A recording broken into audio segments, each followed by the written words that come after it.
பிற மதங்கள் என்ற தலைப்பில் தான் எழுதிய அர்த்தமுள்ள இந்து மதம் என்ற புத்தகத்தில் கவியரசர் கண்ணதாசன் கூறியிருக்கும் அற்புதமான பல தத்துவ கருத்துக்களை பற்றி தான் இந்த பதிவில் நாம் பார்க்க போகிறோம். அதை பார்க்கறதுக்கு முன்னாடி hi friends, I'm C Ilango. வணக்கம், welcome back to my channel. நீங்கள் இன்னும் நம்முடைய சேனலுக்கு சப்ஸ்கிரைப் பண்ணலைன்னா உடனே ஒரு லைக் போட்டு சப்ஸ்கிரைப் பண்ணி சப்போர்ட் பண்ணுங்க. வாங்க பதிவிற்குள் போகலாம். இந்து மதம் பிற மதங்களை வெறுப்பதில்லை. சொல்லப்போனால் எல்லா மதங்களையும் தன்னோடு சமமாகவே கருதுகிறது. மதத்துவேஷம் எந்த காலத்திலும் இந்துக்களால் ஆரம்பிக்கப்பட்டதல்ல. அதன் பரந்த கரங்கள் அத்தனை மதங்களையும் அணைத்து கொண்டே வளர்ந்திருக்கின்றன. ஓர் ஏரியின் நீரைப் போல் பரம்பொருளையும் அதில் இறங்குகின்ற பல படித்துறைகளைப் போல் எல்லா மதங்களையும் பரமஹம்சர் காணுகின்றார். அதன் மூலம் அன்பு வளர்வதைப் போல் வெறுப்பின் மூலம் வளர்வதில்லை என்கிறது இந்து மதம். வெறுப்பு ஒரு குறுகிய கூட்டுக்குள் சதிராடுகிறது. அன்போ வானையும் கடலையும் போல் அறிவை விரியச் செய்கின்றது.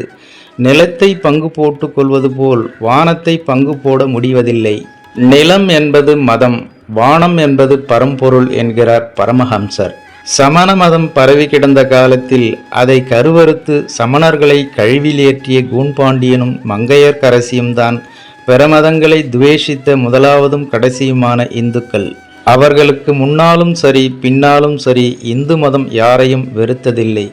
வீட்டின் உச்சி முகட்டுக்கு போக ஏணி, மூங்கில் படி, கயிறு இவற்றில் ஏதேனும் ஒன்றின் உதவியை கொண்டு ஏறலாம். அதுபோல பரம்பொருளை அடைவதற்கு வேறு வேறு மார்க்கங்கள் உண்டு.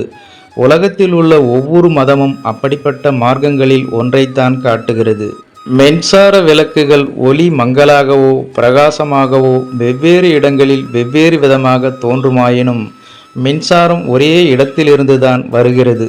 அதுபோலவே வெவ்வேறு காலத்தில் தேசந்தோறும் தோன்றிய மதபோதகர்கள் அனைவரும் சர்வசக்தியுள்ள ஒரே ஒரு மூலப்பொருளிடமிருந்து இடைவிடாது பெருகி கொண்டிருக்கும் ஒளியை வெளியிடும் தீப ஸ்தம்பம் போன்றவர்களே என்றார் பரமஹம்சர். எல்லா மதங்களாலும் போற்றப்படும் இறைவன் ஒருவனாகவே இருந்தால் ஏன் அவனை பல மதங்களும் பல மாதிரி வர்ணிக்கின்றன? இங்கு பரமஹம்சரின் பதில்: நீ வீட்டுக்கு எஜமான், உன் மனைவிக்கு கணவன், மகனுக்கு தந்தை, வேலைக்காரனுக்கு முதலாளி. ஆனாலும் நீ ஒருவன்தான்.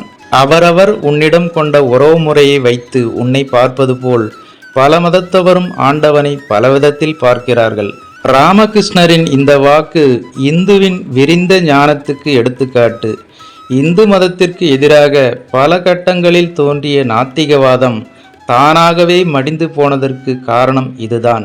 சகிப்பு தன்மையையும் அரவணைப்பையும் இந்து மதம் வலியுறுத்துகிறது. உடலில் பட்ட காயம் மறைந்துவிடும், உள்ளத்தில் பட்டால் மறையாது. ஆகவே பிறரை நீ புண்படுத்தாதே என்கிறது இந்து மதம். தண்டனையை கடவுளின் பொறுப்பில் விட்டுவிடுவதால் நடைமுறைகளை தாங்கிக் கொள்கிற சக்தி இயற்கையாகவே வந்துவிடுகிறது. காலப்போக்கில் ஒவ்வொன்றும் மாறுகிறது என்ற விஞ்ஞான உண்மையை வேதாந்த உண்மையாக இந்துக்கள் எப்போதோ சொல்லிவிட்டார்கள். மாறும் வரை பொறுத்திரு என்பதே இந்து மதத்தின் உபதேசம். மனப்பக்குவம் இல்லாதவன் நினைத்தபடியெல்லாம் நடக்கிறான். வழியில் கிடைக்கும் அனுபவங்கள் அவனுக்கு அந்த பக்குவத்தை உண்டாக்கி விடுகின்றன. வெறுப்பை வளர்ப்பவனும் என்றோ ஒரு நாள் பக்குவம் பெறுவான். அதுவரை அவனை நாம் சகிப்போம் என்பதே இந்து மதத்தின் சாரம். இவற்றை நான் குறிப்பிடுவதற்கு காரணம், இந்த தொடர் கட்டுரையில் நான் பிற மதங்களை மதிக்கவில்லை என்று குற்றம் சாட்டி வந்த கடிதமே. இந்து மதத்தின் சிறப்பு இயல்புகளை நான் விவரித்து கொண்டு போகும்போது வேறு மதங்களுக்கு அந்த சிறப்பு இல்லை என்று கருதக்கூடாது. நான் ஓர் இந்து என்ற முறையில் எனது மதத்தின் மேன்மைகளை நான் குறிப்பிடுகிறேன். அவை பிற மதங்களில் இருக்கலாம், நான் மறுக்கவில்லை. உதாரணமாக, கல்லானாலும் புல்லானாலும் என்ற கட்டுரையில் இந்து பெண்களின் கற்பியல்புகளை நான் விவரித்ததை படித்துவிட்டு எங்கள் மதத்தில் கற்புள்ள பெண்கள் இல்லையா என்று ஒரு கிறித்துவ நண்பர் எனக்கு கடிதம் எழுதியிருக்கிறார். நான் அப்படி சொன்னேனா? கற்பை வலியுறுத்தும் கதைகள் இந்து மதத்தில் அதிகம் என்றுதான் குறிப்பிட்டிருக்கிறேன். எனது மூதாதையர்கள் எப்படி எந்த மதத்தையும் வெறுக்கவில்லையோ அப்படியே நானும் வெறுக்க மாட்டேன். சாதாரண மனிதன் தன் அறியாமையால் தன் மதமே பெரியதென்று எண்ணி ஆரவாரம் செய்கிறான். உண்மை ஞானம் உதித்துவிட்டால் பிற மதங்களை அரவணைக்கிறான் என்கிறார் பரமஹம்சர். உண்மை ஞானம் எனக்கு இன்னும் உதிக்கவில்லை. அது உதிக்கும் முன்னாலேயே எல்லா மதங்களையும் நேசிக்கும் அறிவை நான் பரமஹம்சரிடமிருந்து பெற்றுக்கொண்டிருக்கிறேன்.